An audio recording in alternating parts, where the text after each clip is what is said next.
protected.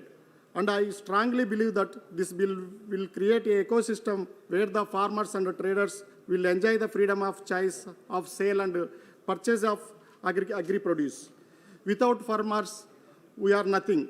So it is our duty to take care of them. We all need to respect the farmers and their farm produce, just as we respect our soldiers and borders. Jai Jawan, Jai Kisan, Jai Hind. Thank you. Shri Arvind Sawant ji.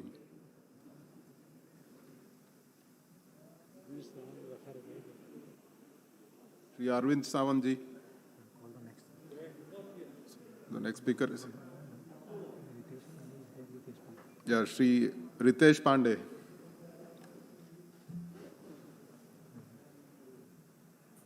धन्यवाद अधिष्ठाता महोदय। आपने मुझे यहाँ Bahujan Samaj party और बहन कुमारी मायावती जी के विचारों को साझा करने का अवसर दिया है, इसके लिए मैं आपका आभारी हूँ।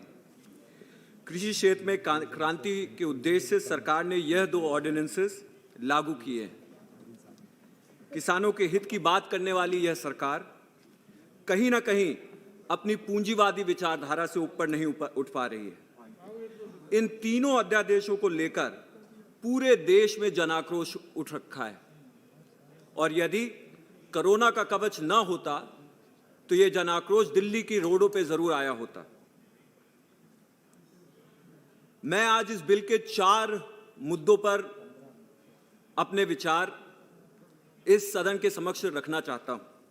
सबसे पहला मुद्दा न्यूनतम समर्थन मूल्य का है, जिसे बहुत सारे विपक्ष के नेताओं ने उठाया है। आदरणीय अधिष्ठाता महोदय, इस सरकार का चुनावी वादा रहा है कि किसान की आय को दोगुनी किया जाएगा, और उसी फॉर्मूले से अगर हम चलें तो न्यूनतम समर्थन मूल्य को भी दोगुना होना चाहिए। लेकिन इन अध्यादेशों को लाकर सरकार ने छोटे और सीमांत किसान, जो कि इस देश की कुल किसानों की जनसंख्या का 86% है, उन लोगों को पूरी तरह से कोऑपरेटिव और धन्ना सेठों के रहमो करम पे छोड़ दिया है। और इन छोटे और सीमांत किसानों में दलित, आदिवासी, ओबीसी और अपर कास्ट के भी गरीब समाज के लोग हैं जो छोटी खेती में काम करते हैं। फार्मर्स एम्पावरमेंट अध्यादेश के धारा 5 के अनुसार न्यूनतम समर्थन मूल्य को निष्प्रभावी किया जा रहा है, जो कि किसानों के साथ घोर अन्याय है। आदरणीय अधिष्ठाता महोदय, एमएसपी किसान के उत्पादन का एक सम्मानजनक न्यूनतम मूल्य स्थापित करता है, और इसी मूल्य के ऊपर किसान और लोगों से मोल तोल करने का काम करता है। एमएसपी को कमजोर करना किसान की आमदनी की नींव को हिलाने के बराबर है। मेरा दूसरा मुद्दा यह है कि यह अध्यादेश देश के संघीय ढांचे पर एक चुनौती देता है।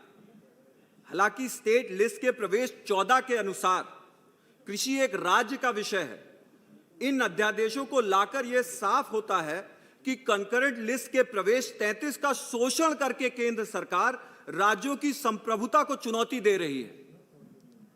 फार्मर्स एम्पावरमेंट बिल के धारा 7 और फार्मर्स प्रोड्यूस बिल के धारा 6 एवं धारा 14 के अनुसार राज्य के सभी कायदे कानून इन विधेयकों के सामने निष्क्रिय हो जाते हैं, जो कि राज्य के राजस्व संग्रह के स्रोतों को भी खत्म करता है। अभी एक सदस्य आदरणीय बिट्टू जी बता रहे थे कि किस तरह से एक बड़ा टैक्स का रेवेन्यू जो है वो कम किया जा रहा है। दूसरा, माननीय अध्यक्ष जी, इससे यह लगता है कि अब राज्य सरकारें भी अपने किसानों को धन्ना सेठों के सामने कोई सुरक्षा नहीं दे पाएंगी।